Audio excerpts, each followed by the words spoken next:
Skyrim is one of those iconic games that has been around for over a decade but still remains very popular.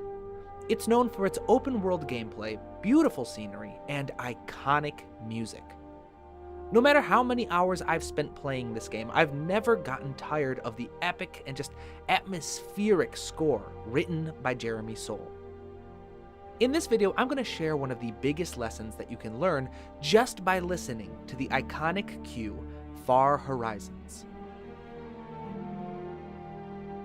Before we go any further, I do want to take a quick moment to thank my wonderful patrons for making these videos possible, with a special shout out to my newest patron, J.L. Borge.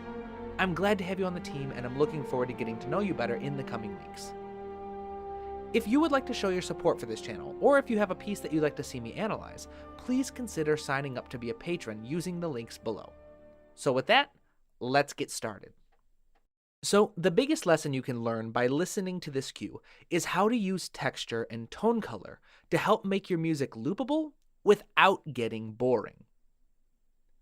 This skill set is particularly important for ambient pieces like this, which may have to be looped for incredibly long periods of time, depending on whatever is required by the game and the player.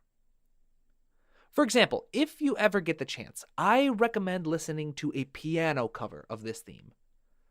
You'll notice how it quickly becomes repetitive and kind of boring. However, when arranged for an orchestra, as it is in the game, the piece is given new life, because the constantly evolving sound palette or color of the music gives an added layer of complexity and interest to an otherwise pretty repetitive theme. This is accomplished through a few different strategies, but two of the most prominent are the speed through which the composer shifts through texture and tone color in the music. Now, texture refers to the number and types of layers found in the music. For example, melody, chords, bassline, countermelody, etc., etc., etc. And tone color refers to the distinct sound of the various instruments and playing techniques being used. Throughout this piece, the composer shifts both texture and tone color nearly every 30 seconds, and this helps create a sense of constant development and evolution throughout the music, without any particular material lasting long enough to get boring or irritating to the player. As we listen to the piece together, I'll include notes on the screen so you can keep track of just how these two parameters are being manipulated from phrase to phrase.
And we'll stop there, at the natural looping point, because from here on out, the music will start to just repeat itself until it ends.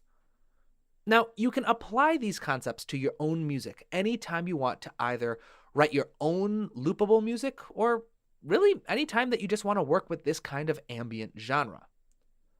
All you have to do is take some time while sketching your piece to answer the following questions for each section of your music. How many different layers do I want in this section?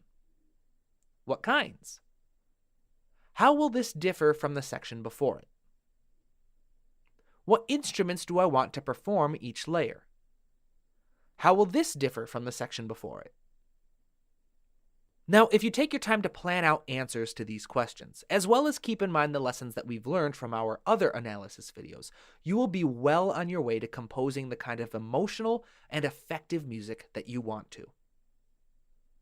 And with that, we have reached the end of another video. If you are interested in what other lessons I learned from this cue, I have 9 pages worth of notes that I took, as well as a 45-minute video on Patreon. I want to thank my wonderful patrons once again for their support of this channel. If you found this video helpful, please don't forget to like and subscribe to the channel, as well as share it with anyone else you think might find it helpful. So until next time, keep studying, keep working hard, and keep writing new music.